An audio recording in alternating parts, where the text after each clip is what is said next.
Just rocked my world, and I was like, that's it. I got to change my whole sermon. So I wrote a different one Friday, and Alice reminded me this morning that this kind of goes along with Mother's Day. So you may get your Mother's Day sermon today. That's how it works around Zenas. You never know what you're going to get. But the mother-daughter banquet is Saturday, so this may just lead into that. But if you're not a mother, that's okay too. I hope you get a lot out of it. But it's called The Other Choice, and we're going to probably use this title for a few weeks. And we're going to be talking about Moses, and if you know anything about Moses' life, he had some choices to make. And there was really, time and time again, Moses made choices, or the people he was leading made choices, just like you make choices every day. Today we're going to hit on Moses' mother. So even before Moses was born, a choice had to be made. There was another choice. And I was thinking this week how we struggle, and God is sometimes our last choice. And I know that sounds horrible to say, but think about it. Think about in your life when you struggled. It's in the time of desperation at the very end. We talked about John, the guy who wrote Amazing Grace. It was in desperation, and there was no other choice left, and God was his cry. And so a lot of times we wait to the end for that other choice, but the other choice is available right now before desperation. So that's what we're going to get into, and we're going to talk about the times of Moses. Before we do that, let's pray. God, just thank you so much for your word and how exciting it is. As we get to talk about Moses and his mother and Pharaoh and all these people, God, it relates to us today just as much. Over 2,000 years later, God, it can hit us right where we're at. God, we have another choice to follow you, to be obedient, to try your ways, to seek after you first. But a lot of times we put that to the side. May we see that way as clear and open today as we seek you more. God, open our hearts and minds with your Spirit, and we just give you thanks for your words, for your guidance, and for your love. In Jesus' name, amen. So, we're going to talk a little bit today about Moses' mom. Exodus chapter 1, we get a backstory of when Moses came into existence, right? Before Moses came into existence, which is in chapter 2, we need to cover what the times were like. So Pharaoh, I'll give you a backstory before we read the verses, but Pharaoh was the name of a king. So Pharaoh didn't mean that was like his name was Mitch Harrell. No, his name was Pharaoh, and he had another name. So when you say, was there only one Egyptian Pharaoh? No, there was many. Matter of fact, the Pharaoh here that was leading the Israelites probably wouldn't have been the main ruler. He would have been like a side ruler that helped run the land over there where the Israelites were. Egyptian was the main empire. Egypt was the main empire at this time. So that's the backstory. And whatever got in the way of that main empire, they waxed them. Like killed them, got rid of them. Nothing was going to threaten their rule. Kind of like, if you, we'll get into a little bit, but in Jesus' day, that was the same thing with Herod, right? And the Roman Empire. That's why a lot of people were killed, because they threatened Rome, or they threatened Egypt. So that's the backstory, but you're going to hear more about it here in Exodus chapter 1.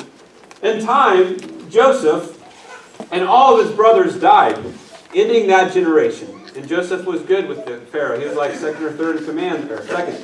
And so he died off, and it says, but their descendants, the Israelites, had many children and grandchildren. In fact, they multiplied so greatly that they became extremely powerful and filled the land. Basically, they were a threat. Eventually, a new king came to power in Egypt who knew nothing about Joseph or what he had done. So basically, all the work that Joseph did, that was gone now with the new king. And he said to his people, look, the people of Israel now outnumber us and are stronger than we are. Which is no good if you're trying to run an empire, by the way. We must make a plan to keep them from growing even more. If we don't, and if war breaks out, they will join our enemies and fight against us. And they will escape from the country. Basically, you know, the enemies are the people in their surrounding areas. Maybe even the enemies, I read in the commentary, are the people that were helping look over the Israelites. Because, of course, you know, Pharaoh had many guys underneath him. And he didn't want them breaking out. And he realized, as you look around, there's more of them than us. Right? So that's what they were fighting against. So he had to do something about it. This was urgent. The Israelites are getting big. We got to rule over them. It says, verse 11, so the Egyptians made the Israelites their slaves. And they have appointed brutal slave drivers over them, hoping to wear them down and crushing labor. And it reminds me here that even if you're being obedient to God, these were God's people. It doesn't mean life's going to be easy. Matter of fact, people are going to try to wear you down, just like Pharaoh did, with crushing labor. And they forced them to build the cities of Pithom and Ramses as supply centers for the king. But listen to this. Look what God does through all this. But the more Egyptians oppressed them, the more the Israelites multiplied and spread, and the more alarmed the Egyptians became. Wasn't working. The slave idea, bad idea. They're making them stronger, better fighters, and we're looking pretty weak compared to those guys walking around. New idea. So verse 13. So the Egyptians worked the people of Israel without mercy. They made their lives bitter, forcing them to mix mortar and make bricks and do all the works in the fields. And they were ruthless in all their demands. So this is what the Israelites were dealing with before Moses. It wasn't fun. It was ruthless. It was bitter. There's so many words here that explain it. Not a good state of life. Then Pharaoh, the king of Egypt, in verse 15, gave this order to the Hebrew midwives, Shiphrah and Puah, when you help the Hebrew women as they give birth, watch as they deliver. So he's talking to midwives here. And this is probably two sets of people, not just two people. They couldn't cover all the Israelites, obviously. If the baby is a boy, kill him, right there on the spot. If it is a girl, let her live. This is basically genocide of that time, just for the record. And this was a big deal. But it wasn't affecting Pharaoh because he didn't have to see it happen. He just wanted the problem solved. We're going to stop this multiplying and spreading bigger than we are. But verse 17 says, but because the midwives feared God, they refused to obey the king's orders, and they allowed the boys to live too. And I think they feared God more than they feared Pharaoh, is why they did this, which is something God calls us to do. Fear him before we fear other people. Verse 18, I know this is a lot of backstory, but it's going to lead right into Moses. Verse 18, so the king of Egypt called for the midwives. Why have you done this? There's no exclamation mark here, but he was probably pretty furious. He demanded, why have you allowed the boys to live? The Hebrew women, they said, are not like the Egyptian women. The midwives replied, they are more vigorous and have their babies so quickly that we could not get there in time. Also, maybe a little bit of an excuse that we fear God more than you. But even though they didn't tell him that straight up, because they were probably scared, kind of like Peter was, as we talked about earlier in Sunday school. But they just said, listen, basically they're having babies way quicker than we can get there. And they're tough. They're vigorous women. And which is awesome. And I'd also like to think they were tough and vigorous women. Right? And it said, so verse 20 it says, so God was good to the midwives, even though they probably didn't tell Pharaoh the exact truth. And the Israelites continued to multiply, growing more and more powerful. And because the midwives feared God, he gave them families of their own, which is really awesome because that was a huge deal back then. So know that because of their obedience, and they feared God more than men, they were obedient and were blessed in the long run. So then Pharaoh had to go to the next step. So then Pharaoh gave this order to all of his people. Throw every newborn Hebrew boy into the Nile River, but you may let the girls live. So he wasn't talking to the midwives anymore. He was talking to all of the Egyptian people. Throw the boys into the Nile River. It's not with a life jacket. We're talking like throw them into the river, drown them, right? Kill them. There's no other way to put this. It was a nasty, dirty thing to do. And it was a threat to his rule. And that's why I was saying, rather than deal with the bigger Egyptian empire, I got to start getting rid of these little Hebrew people because they're outnumbering us. We got to do something about it. So that's exactly what happened. They were actually using the Nile River to drown babies. All the boys that were born, right? So then comes Moses along the scene here. And this is Exodus chapter 2. And we're just going to go verse 1 through verse 10. But there's so much to glean here. So now you have that backstory. You got a frustrated Pharaoh who's losing control. The Israelites are growing in huge number and strength. So they had to do something about it. So it was not uncommon. And this would be hard to watch if you live close to the Nile. Or you could hear the babies screaming, or even the moms screaming as their babies were being drowned in the Nile River. Not a pleasant thought. They had to watch this happen. And power was not to the Israelites. If he said to kill the little babies, that's exactly what was happening. So then Moses comes along. About this time, a man and woman from the tribe of Levi got married. And the woman became pregnant and gave birth to a son. And she saw that he was a special baby and kept him hidden for 3 months. To give you an example of that, that would be a baby that would be born in mid-January right now. Lincoln's 3.5 months old. So that's how long she hid her baby, which would not be easy to do. You know, the walls probably weren't insulated as good as the walls can be today. It would be hard to keep a baby hidden, but she did because she saw that the baby was special. But there came to a point where they were just too loud. They were starting to move around, right? She couldn't hide him any longer. So in verse 3 it says, but when she could no longer hide him, she got a basket made of papyrus reeds and waterproofed it with tar and pitch. And she put the baby in the basket and laid it among the reeds along the bank of the Nile River. So I got a basket. It's not made out of the stuff I wanted. I put a post on Facebook hoping someone had that. But this is a kind of a homemade basket made out of different things. Not out of the leaves, I know. But she got this basket, which I had to get a big basket because if I think about how big my daughter is, this basket would barely hold her, if that. So it was probably a little bit bigger than this even. She made it out of reeds, and she put him in the Nile River on the bank, which is interesting because that's the same river that they were drowning the babies in, right, and getting rid of. And she put him there on the bank. And I read in this devotion, what really threw me off is this Nile River had animals in it, just like other rivers, right? And maybe even alligators, snakes, different things. You'd have to do your research over there. But there were things in the river that could have eaten or killed the baby, no doubt about it, right?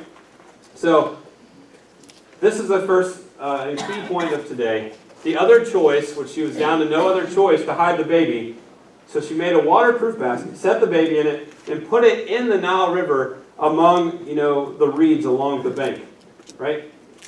You know what she did after she put him in the river? She let go of the basket of her child that she's been with, for 3 months, nursing, taking care of. I don't know how diapers work, so that was different. But she's with him for 3 months already, formed that relationship, which I understand right now at the 3-month mark, and she had to let the basket go. And my point today is, this is why it's a good Mother's Day message, but it's good for everybody. There's sometimes that there are things that are out of your control that eventually you have to let go. And being a mom of the 3-month-old, she put the baby in the basket, and as far as to her best knowledge, it was going to float with the tar and the stuff. And she let the basket go. This is no doubt about it. And she walked away. Now, that's walking away from your 3-month-old son. She didn't have to seem tortured like other moms did at the time. But at the same time, you can imagine the torture of walking away, leaving a child in the middle of the Nile River among some reeds. So she walked away. She let go. A huge choice.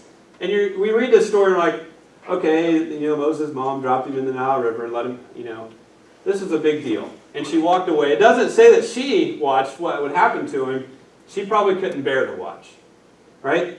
But someone else did. The next verse, verse 4. This was her last hope and desperation. It says the baby's sister, so Moses' sister, then stood at a distance, watching to see what would happen to him. Now, I've always thought, she put the baby in the basket went way down the river somewhere, and, was found. But really, that's probably not the case. She put it among the reeds to probably keep it still. And it says the baby sister, the sister was watching to see what happened, not the mom. It doesn't say the mom's around watching, but she let the child go. And then, verse 5, soon Pharaoh's daughter came down to bathe in the river. And they said that the Nile River was kind of looked at by the Egyptians especially as a river of cleansing, healing, like a goddess even. So the Nile River was a big deal. And her attendants walked along the riverbank. And when the princess saw the basket among the reeds, she sent her maid to get it for her. Now, this is the daughter of Pharaoh. Mind you, Pharaoh is the one who made the order, kill all the babies. So if I had a plan to save my child, I probably wouldn't set it right where the daughter of the guy who gave the orders to kill all the Hebrew children, just for the record. So maybe she knew she was coming. Maybe that was her last hope of desperation. Maybe she was hoping that she would find some love there. But no matter what, she had to let go. And this wasn't a great spot. A, in the Nile River with animals. B, where Pharaoh's daughter came. And it says, when the princess opened it and she saw the baby, the little boy was crying. And here's the deal. She felt sorry for him. Right? At 3 months old, you see a baby, even though he's supposed to be drowned in that exact same river he's sitting on, Pharaoh's daughter felt sorry for him. Is this a coincidence? No. God ordained every bit of this. Do you think it's a coincidence that Pharaoh's daughter decided to go down to the Nile River at that time? Probably not. Everything came in the exact timing was needed. And she said, this must be one of the Hebrew children. So it isn't like she didn't know it was a Hebrew child.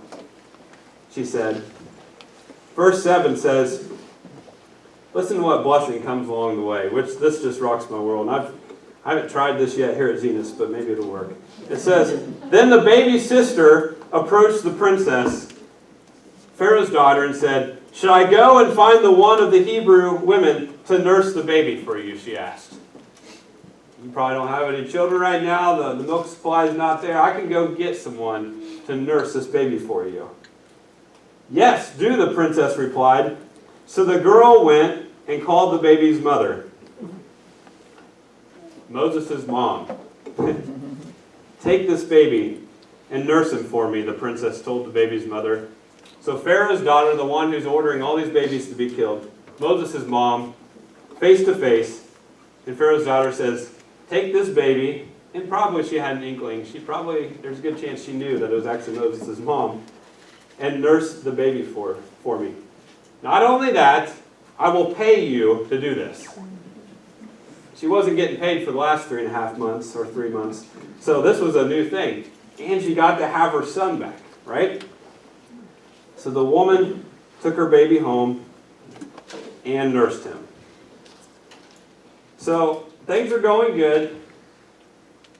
But then, later when the boy was older, doesn't say the exact age, but his mother brought him back to Pharaoh's daughter, who adopted him as her own son. The princess named him Moses, for she explained, I lifted him out of the water. I drew him out. But think about this for a second. As you think about Moses' mom, not only did she have to let go one time of Moses, she had to let go another time. She put Moses in the basket and let him go among the reeds. That was scary. But the next time, she let him go into Pharaoh's daughter's care. She gave him up for adoption. And it isn't like that she didn't love him. It isn't like that she didn't form that daughter or that mother-son relationship, because she sure did. She even had to let him go a second time. And I think that's what God does with us, to be real honest with you. He says, when I ask you to surrender, to give things to me, all those heartaches and all those trials, not only are you going to have to let it go once, right? The devil's going to remind you of things over and over again. He says, you may have to let it go again in an even more complicated situation. Because we all know, the more an older a child gets, the more you truly fall in love with them, because you know more and more about them. You know, he called her mommy, I'm sure, and different things as the child got older. But then he was put up for adoption. And she had to take him to Pharaoh's daughter and give him over again. It wasn't in a basket this time, but it's still called to give us over. So as I look and I think about the message, the other choice, today we're going to do something a little different before we sing. And I brought this basket, or I had this basket, because this represents the basket, you know, maybe she used to put Moses in. But it also, I think, represents God's awesome sovereignty and how He wants to take things from you. So I have that little card for a purpose on your seat. And if you've lost one, you can use a piece of paper, you can do whatever. But there are things as Christians, as non-Christians, as people, that we've had a struggle with letting go. And this could be someone you haven't forgiven. This could be finances that you've been struggling with. This could be a family member. This could be your own son or daughter that you need to let go. This could be a parent. This could be really whatever that represents for you. So what I'm going to do today, and I have, surrender means to let go or to submit, to release control. Actually, I really liked, it said concede. And I thought about, there are things today that we need to concede victory to Jesus, that we can't tackle on our own. Like, we may seem strong, but really, we got nothing. We're on our last desperation call for help, and we have to let things go. So on that card, I'm going to put this basket over here, and on that card, I'm going to have you think of some things that maybe you need to let go. Maybe it's your heart, that you've been like, well, I've done a good job of letting go of circumstances or people, but my own heart's a mess. And I need to let go of things that are truly bugging me. But no matter what it is on that card, I want you to write down something, right? And Don's just going to play the piano for a while. I'm going to pray, but if you'd like to come pray, or maybe it's like, I need to surrender my will, my way, because it's just not working.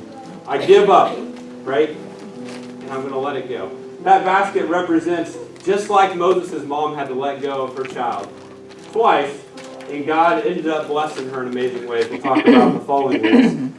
We have a choice today to let go of some things. To let go of something that's bothered us for a long time.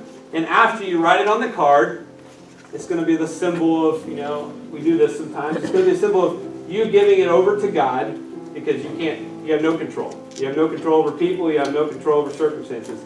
After you let it go, if you want to write on your bulletin, like it says the date on the bulletin already, but say, thank you, God, I let go of this today. Because sometimes you need to look back and say, devil, I'm not going to let you mess with me anymore about this. That sin that I've been struggling with, I let that go, and I've given it to God's hand. I threw it out in the Nile River and saying, I don't want any more of this. The frustration, the anger, whatever it may be, whatever you're struggling with, that God says, I want you to be obedient. I want you to let it go. And mark down so you can remind the devil and yourself, I've gotten rid of that. And I'll have to do it again maybe tomorrow. But today, I'm clean. Today, I'm asking God for forgiveness. Jesus, forgive me. I'm letting go.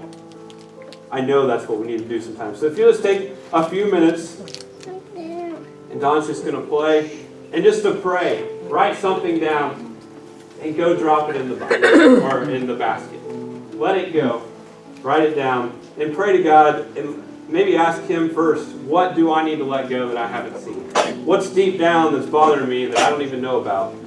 Let something go, and you can come up as an individual or family, throw it in the basket, leave it there. It isn't like I'm going to snoop through them all later. I'll get rid of them just like God gets rid of it for you. And after we do that for a few minutes, then we'll have our closing song. But think about how much trust and faith it took, the desperation of Moses' mom, to let the basket go.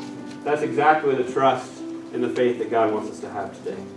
So take some time, pray, write something on your card, go set it up there. No specific order, just set it up there.